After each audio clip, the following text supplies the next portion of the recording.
ഭൈരവ മീഡിയാസിലേക്ക് ഏവർക്കും സ്വാഗതം. ഇന്ന് വൃശ്ചികം രാശിക്കാരെ കുറിച്ചിട്ട് നോക്കാം. വൃശ്ചികം രാശിക്കാർക്ക് ഈ വരുന്ന കാലഘട്ടങ്ങളൊക്കെ എങ്ങനെയുള്ള ഫലങ്ങളാണ് പ്രദാനം ചെയ്യുന്നത് എന്ന് നമുക്ക് പരിശോധിക്കാം. വൃശ്ചികം രാശി കാലചക്ര രാശിയുടെ 8ാം ഭാവമായിട്ടാണ് വരുന്നത്. ഈ രാശിയുടെ അധിപൻ ആരാണെന്ന് നോക്കിയാൽ ചൊവ്വ ഭഗവാൻ ആയിട്ടാണ് ഇരിക്കുന്നത്. അപ്പോൾ അദ്ദേഹത്തിന്റെ സ്വഭാവം, മുരുകന്റേതായ ഒരു സ്വഭാവം നമുക്ക് എപ്പോഴും തന്നെ മനസ്സിലാക്കാവുന്നതാണ്. അദ്ദേഹത്തിന് 6 മുഖങ്ങളുടേതായ ഒരു അധിപനാണ് ഈ മുരുകൻ എന്ന് പറയുന്നത്. അപ്പോൾ ശ്രീമുരുകന്റെ 6 വിഭാഗത്തിലുള്ള ചിന്താഗതികളും പ്രവർത്തനങ്ങളുമായിരിക്കും നിങ്ങൾക്ക് എപ്പോഴും ഉണ്ടാവുക. പല വിധത്തിലുള്ള കോപങ്ങളുണ്ടാവാം, പല വിധത്തിലുള്ള തൊഴിലുകൾ ചെയ്യുന്നതിനുള്ള സാഹചര്യങ്ങൾ ഉണ്ടാവാം. അതുപോലെ തന്നെ എല്ലാ വഴിക്കും നിങ്ങൾക്ക് മാർഗങ്ങൾ എപ്പോഴും തന്നെ തുറന്നു കിട്ടുന്ന ഒരു രാശി തന്നെയാണ് ഈ വൃശ്ചികം രാശി എന്ന് പറയുന്നത്. ഈ രാശിയിലെ നക്ഷത്രങ്ങൾ ഏതാണെന്ന് നോക്കിയാൽ വിശാഖം, അനിഴം, തൃക്കേട്ട എന്നിങ്ങനെ 3 നക്ഷത്രങ്ങളാണ് ഈ രാശിക്കുള്ളിൽ സ്ഥിതി ചെയ്യുന്നത്. പൊതുവായിട്ട് ഈ രാശിയിലെ നക്ഷത്രക്കാരൊക്കെ തന്നെ ഇപ്പോ മിലിറ്ററി ആണെങ്കിലും ശരി, അത് പോലീസ് ആണെങ്കിലും ശരി, ഗവൺമെന്റ് സംബന്ധപ്പെട്ട തൊഴിലുകളൊക്കെ ആണെങ്കിൽ ശരി, ഏറ്റവും കൂടുതൽ പേരൊക്കെ ഈ രാശികളിൽപ്പെട്ട ആൾക്കാർ തന്നെ ആയിരിക്കും ചെയ്യുക എന്നുള്ളത്. ചിലരെങ്കിലും റിയൽ എസ്റ്റേറ്റ് പോലുള്ള ബിസിനസ്സുകളൊക്കെ ചെയ്യുന്നത്, അതായത് വസ്തു സംബന്ധപ്പെട്ട ഇടപാടുകളൊക്കെ ചെയ്യുന്നവരും ധാരാളമായിട്ടുണ്ട്. അതുപോലെ കമ്മീഷൻ വ്യവസ്ഥയിലൊക്കെ ജോലി എടുക്കുന്നവരൊക്കെ ഈ ഒരു രാശിയിൽ ഉണ്ടെന്നുള്ളതും സത്യമായ ഒരു കാര്യമാണ്. ആദ്യമായിട്ട് നിങ്ങളുടെ സ്വഭാവത്തിലുള്ള ചെറിയ മാറ്റങ്ങൾ തന്നെയാണ് വരുത്തേണ്ടത്. എങ്ങനെയെന്ന് വെച്ചാല്, നിങ്ങൾ തമാശ രൂപേണ മറ്റുള്ളവരെ കളിയാക്കുമ്പോൾ അത് മറ്റുള്ളവർക്ക് വേദനാകരമായ ചില സാഹചര്യങ്ങളൊക്കെ ഉണ്ടാക്കാറുണ്ട്. അതായത് 4 പേർക്കൊപ്പം നിൽക്കുമ്പോൾ തന്നെ ചിലരെയൊക്കെ പരിഹസിക്കുമ്പോൾ അവരുടേതായ മനോഭാവത്തെ നിങ്ങൾ ചിന്തിക്കാറില്ല. നിങ്ങളുടേതായ, അതായത് ഒരു ഹാപ്പിനെസ് മോഡ് നിങ്ങൾ അവിടെ എനേബിൾ ചെയ്യുമ്പോൾ മറ്റുള്ളവർക്ക് അത് ആരാണോ അതിന് ബാധിക്കപ്പെടുന്നത് അവർക്ക് അതിൻ്റെതായ ദുഃഖാവസ്ഥ ഉണ്ടാകുന്നു എന്നുള്ള ഒരു സാഹചര്യം മനസ്സിലാക്കണം. കാരണം നിങ്ങളുടെ ചിന്താഗതികളിലൂടെ ആവില്ല മറ്റുള്ളവർ സഞ്ചരിക്കുക. അപ്പോൾ അത്തരത്തിലുള്ള ആ ഒരു തമാശ രൂപേണ പറയുന്ന ദ്വയാർത്ഥ പ്രയോഗങ്ങളൊക്കെ തന്നെ മറ്റുള്ളവർക്ക് വേദനാജനകമായ ചില സാഹചര്യങ്ങളൊക്കെ ഉണ്ടാക്കുമെന്നുള്ള ഒരു കാര്യം മനസ്സിലാക്കി വേണം നിങ്ങൾക്ക് മുന്നിലേക്ക് പോകാനുള്ളത് എന്നാണ് ഞാൻ പറയുന്നത്. നിങ്ങളുടെ രാശിയുടെ 5ാം ഭാവത്തിലാണ് ശുക്രന്റെ ആ ഒരു സ്ഥാനം എന്ന് പറയുന്നത്. അപ്പോൾ ഈ ഒരു സ്ഥാനം കൊണ്ട് നിങ്ങൾക്ക് എന്തു ഫലമുണ്ടാകും? ഈ കാലഘട്ടത്തിൽ വിദേശ ജോലിക്കൊക്കെ അപേക്ഷിച്ചിരുന്നവരോ അല്ലെങ്കിൽ വിദേശ ജോലിയൊക്കെ ആഗ്രഹിച്ചിരുന്നവർക്കൊക്കെ തന്നെ അതിൻ്റെതായ ഒരു അനുകൂലമായ ഫലങ്ങളൊക്കെ ലഭിക്കുന്ന ഒരു സാഹചര്യമാണ്. അതായത് പെട്ടെന്ന് തന്നെ ചിലർക്കൊക്കെ പാസ്പോർട്ട് ഉണ്ടോ എന്നൊക്കെ ചോദിച്ച് വിസയൊക്കെ കിട്ടുന്ന ഒരു സാഹചര്യം ഉണ്ടാകും. അതായത് പ്രതീക്ഷിക്കാതെ ഇരിക്കുന്ന സാഹചര്യങ്ങളിലായിരിക്കും ആരെങ്കിലുമൊക്കെ പറയുന്നത് വരുന്നുണ്ടോ പോകാമെന്നൊക്കെ പറഞ്ഞിട്ട്. അപ്പോൾ ഇങ്ങനെയുള്ള ചില സന്ദർഭങ്ങളൊക്കെ നിങ്ങൾക്ക് വരുന്ന ഒരു സാഹചര്യം, അല്ലെങ്കിൽ നിങ്ങൾ അതിനു വേണ്ടിയിട്ട് ഒരു പരിശ്രമം നടത്തിക്കൊണ്ട് ഇരിക്കുകയാണെങ്കിൽ ആ ഒരു വഴിക്ക് വലിയ രീതിയിലുള്ള ഒരു മുന്നേറ്റമായിരിക്കും നിങ്ങൾക്ക് ലഭിക്കാനായിട്ട് പോകുന്നത്. അപ്പോൾ ഒരു നല്ല ഫലം തന്നെയാണ് നിങ്ങൾക്ക് ഇവിടെ പ്രദാനം ചെയ്യാനായിട്ട് പോകുന്നത് എന്ന് മനസ്സിലാക്കാനായിട്ട് കഴിയുന്നുണ്ട്. തൊഴിൽ അന്വേഷിക്കുന്നവർക്ക് തന്നെ പുതിയ രീതിയിലുള്ള തൊഴിലൊക്കെ ലഭിക്കാനുള്ള സാഹചര്യങ്ങളൊക്കെ സൃഷ്ടിക്കപ്പെടുന്ന ഒരു സമയം കൂടിയാണ്. അതുപോലെ ഈ ജോലി മാറ്റങ്ങളൊക്കെ ആഗ്രഹിക്കുന്നവരൊക്കെ ഉണ്ട്. അതായത് ഈ ഒരു ജോലിയിൽ നിന്ന് മാറി മറ്റൊരു ജോലിയിലേക്ക് പോകണമെന്ന് ആഗ്രഹിക്കുന്ന ആൾക്കാരൊക്കെ ഉണ്ടാവും. അതായത് ഇപ്പൊ ചെയ്തുകൊണ്ടിരിക്കുന്ന എന്താണോ അതിൽ നിന്ന് മാറി കുറച്ചുകൂടി മാറ്റം കിട്ടുന്ന, അല്ലെങ്കിൽ കുറച്ചുകൂടി ഉയർവ് കിട്ടുന്ന എന്തെങ്കിലുമൊക്കെ മാറണമെന്ന് ആഗ്രഹിച്ചതൊക്കെ അതിൻ്റെതായ വഴികൾ തുറന്നു വരുന്ന ഒരു സാഹചര്യം തന്നെയാണ്. അല്ലെങ്കിൽ അതിനുള്ള സാഹചര്യങ്ങളൊക്കെ നിങ്ങളിലേക്ക് എത്തുന്ന ഒരു കാലഘട്ടം കൂടിയായിരിക്കും ഈ വരുന്ന കാലഘട്ടം, മാർച്ചിന് ശേഷം വരുന്ന കാലഘട്ടങ്ങൾ. ഗവൺമെന്റ് സംബന്ധപ്പെട്ട ജോലിയൊക്കെ ചെയ്യുന്നവരാണെങ്കിൽ നിങ്ങൾക്ക് വളരെയധികം എതിർപ്പുകളൊക്കെ വരുന്ന ഒരു കാലഘട്ടമായിട്ടാണ് ഇപ്പോൾ ഈ കാണുന്നത്. അതായത് 5ാം ഭാവത്തില് നിങ്ങൾക്ക് അനുകൂലമായ ആ ഒരു കാലം വരുന്നില്ല എന്നുള്ള ഒരു ഇതാണ് എനിക്ക് മനസ്സിലാക്കാനായിട്ട് കഴിയുന്നത്. അപ്പോൾ അത്തരത്തിലുള്ള എതിർപ്പുകളൊക്കെ വരാതെ സംഭാഷണത്തിലൊക്കെ ചെറിയ മിതത്വമൊക്കെ വരുത്തി അനാവശ്യമായി തർക്കങ്ങൾക്കൊന്നും പോകാതെ ഒരു അനുനയ രീതിയിലേക്ക് നിങ്ങൾ മുന്നിലേക്ക് പോയി കഴിഞ്ഞാൽ ഇത്തരം സാഹചര്യങ്ങളെ ഒഴിവാക്കാൻ പറ്റുമെന്നുള്ള ഒരു കാര്യം മനസ്സിലാക്കാം. സുഹൃത്തുക്കളുടെയൊക്കെ ഒരു സഹായം നിങ്ങൾക്ക് ലഭിക്കും എന്നുണ്ടെങ്കിൽ തന്നെയും ചില സന്ദർഭങ്ങളിൽ നിങ്ങൾക്ക് നിങ്ങളുടെ ജാതകത്തിന്റെ ഒരു അനുകൂലം നിങ്ങൾക്ക് ലഭിച്ചില്ലെങ്കിൽ ചിലപ്പോൾ കോടതി കയറേണ്ടി വരുന്ന ഒരു സാഹചര്യം കൂടി ഇവിടെ സൃഷ്ടിക്കുന്നു എന്നുള്ള ഒരു കാരണം ഉണ്ട്. അപ്പോൾ അതുകൂടി നിങ്ങൾ മനസ്സിലാക്കിക്കൊണ്ട് വേണം സുഹൃത്തുക്കളുമായിട്ടുള്ള ആ ഒരു ഇടപെടലൊക്കെ നടത്തുവാനും. അസമയങ്ങളിലുള്ള യാത്രകളും അതുപോലെ കൂട്ടുകൂടി മദ്യപാനമൊക്കെ അങ്ങനെ എന്തെങ്കിലുമൊക്കെ ഉണ്ടെങ്കിൽ അതൊക്കെ ഒഴിവാക്കണമെന്നുള്ള ഒരു സാഹചര്യം കൂടി ഇവിടെ പറയുന്നുണ്ട്. അത് ഇങ്ങനെ എന്തെങ്കിലുമൊക്കെ, അതായത് നമ്മൾ അറിയാത്ത കാര്യത്തിനായിരിക്കും പഴി കേൾക്കേണ്ടി വരുന്നതും പ്രശ്നങ്ങളിൽ ചെന്ന് ചാടുന്നതും എന്നുള്ള ഒരു സാഹചര്യമാണ് ഇവിടെ വരുന്നത്. സത്യത്തിൽ നിങ്ങൾ അത് അറിയില്ല എന്നാണ്.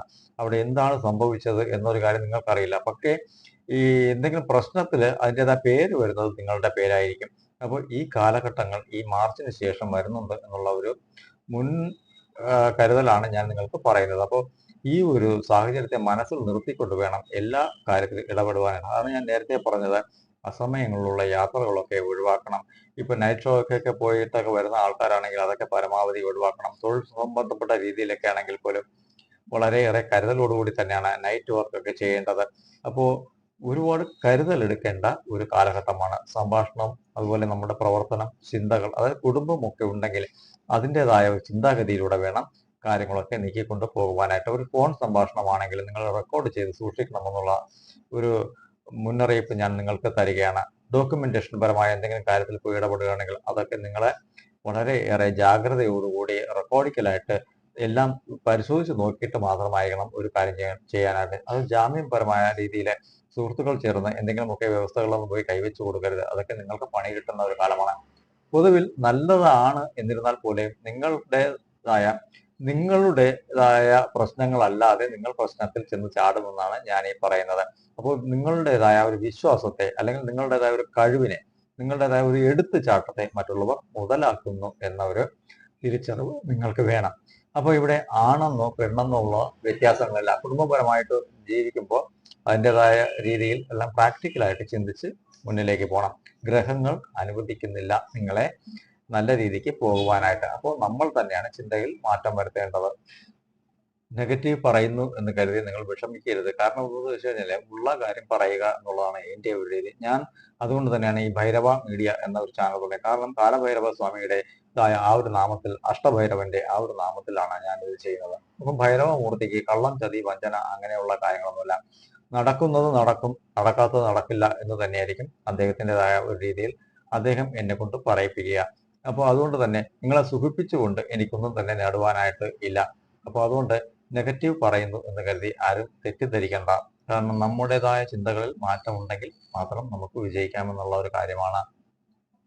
ഇത് നിലവിലെ രാശിമാറ്റങ്ങളുടേതായ ഒരു ഫലമാണ് പറയുന്നത്. എന്നാൽ നിങ്ങളുടെ ജന്മ ജാതകത്തിൽ നിങ്ങൾക്ക് നല്ല ഫലങ്ങൾ നൽകുന്ന കാലഘട്ടമാണെങ്കിൽ തീർച്ചയായിട്ടും ഈ ഫലമായിരിക്കില്ല നിങ്ങൾക്ക് അനുഭവിക്കേണ്ടി വരിക. ആ സമയത്ത് നടക്കുന്ന നന്മകൾ പൂർണ്ണമായിട്ടും നിങ്ങൾക്ക് നന്മയായിട്ട് തന്നെ ലഭിക്കുകയും ചെയ്യും. ഇതുപോലെ കൃഷ്ണപക്ഷ തിഥിയിലൊക്കെയുള്ള ജനനമായിട്ടുള്ള വ്യക്തികളാണെങ്കിൽ അതിൻ്റെതായ ഏതൊരു നന്മ കാലഘട്ടങ്ങളാണെങ്കിൽ ശരി, അതിൻ്റെതായ ഒരു 30% മാത്രമായിരിക്കും നമുക്ക് അനുഭവിക്കാൻ കഴിയുക.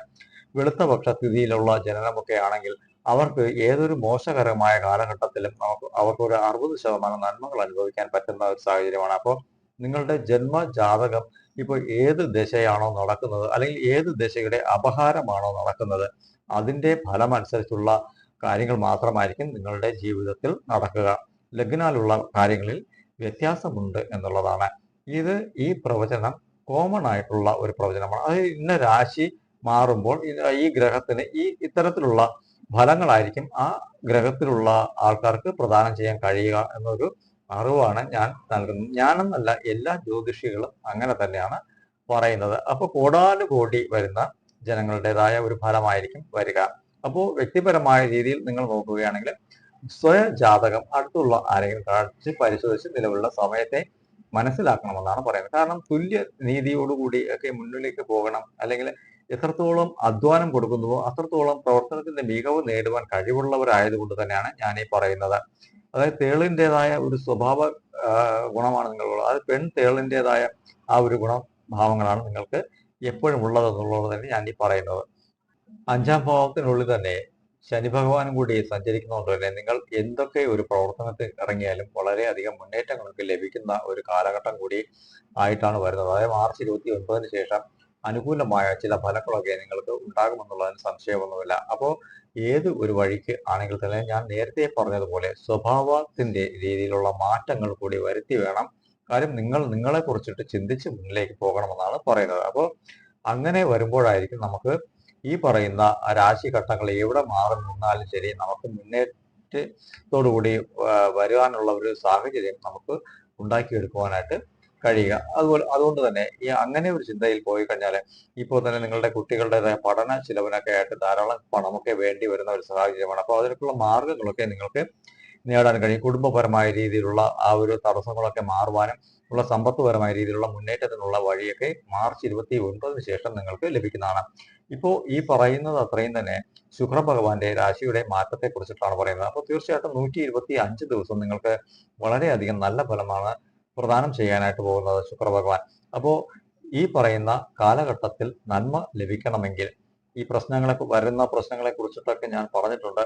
അപ്പോൾ എങ്ങനെയാണ് മുന്നിലേക്ക് വരണം എന്നുള്ളതും കൂടി ഞാൻ പറഞ്ഞിട്ടുണ്ട്. അപ്പോൾ ഇങ്ങനെയുള്ള സാഹചര്യങ്ങളെ മുൻനിർത്തി ചിന്തിച്ച് പ്രവർത്തിച്ചാൽ മാത്രമായിരിക്കും ഒരു വിജയം നിങ്ങൾക്ക് ഉണ്ടാക്കുവാനൊക്കെ കഴിയുക. വരുന്ന മെയ് മാസം വരെ നിങ്ങളുടെ വാക്കുകളിലും പ്രവൃത്തികളിലും വളരെയധികം മിതത്വം വേണം. ശ്രദ്ധ വളരെയധികം തന്നെ വേണം. എടുത്തു ചാടിയുള്ള ഒരു തീരുമാനങ്ങളും എടുക്കുവാൻ പാടുള്ള വരുന്ന മെയ് മാസം വരെ. അതുപോലെ തന്നെ ഈ പ്രേമ ബന്ധങ്ങളൊക്കെ വിവാഹത്തിലൊക്കെ ചെന്ന് കലാശിക്കുന്ന ഒരു സാഹചര്യമുണ്ട്. അത് തല്ലിലും പിടിയിലും ഒക്കെ കലാശിക്കുകയും ചെയ്യുന്ന ഒരു സമയം കൂടിയാണ്. അപ്പോൾ വളരെയേറെ ചിന്തകളോടുകൂടി ബുദ്ധിപൂർവ്വം വേണം ഓരോ കാര്യങ്ങളും നീക്കി പോകുവാനായിട്ട്.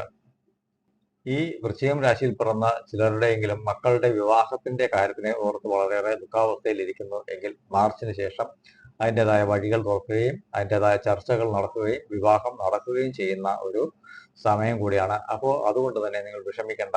ആ ഒരു കാലഘട്ടമൊക്കെ അനുകൂലമായിട്ട് തന്നെയാണ് വരുന്നത്. അപ്പോൾ വളരെയേറെ കരുതലോടുകൂടി ചിന്തിച്ച് പ്രവർത്തിച്ച് മുന്നോട്ട് പോയാൽ അതിനുള്ള ധനവും ഒക്കെ നിങ്ങൾ ഈശ്വരൻ കൊണ്ട് നൽകുന്ന ഒരു കാലഘട്ടമാണ്. അപ്പോൾ നമ്മുടെ ചിന്താഗതികളും പ്രവൃത്തികളും വിജയത്തിലേക്ക് എത്തിക്കുന്നു എന്ന ഒരു കാര്യം കൂടി തന്നെയാണ് ശുക്രന്റെ അതായ മാറ്റം പറയുന്നത്. അപ്പോൾ ശനി ഭഗവാന്റേതായ ആ ഒരു സമയവും നമ്മുടേതായ ശ്രദ്ധയും വിവേകവും ഒക്കെ പതിപ്പിക്കുമ്പോൾ അദ്ദേഹം നല്ല ഫലത്തെയാണ് അവിടെ പ്രദാനം ചെയ്യുന്നത്. അപ്പോൾ എല്ലാവർക്കും നന്മകൾ ഉണ്ടാകട്ടെ എന്ന് ഞാൻ പ്രാർത്ഥിച്ചുകൊണ്ട് വിട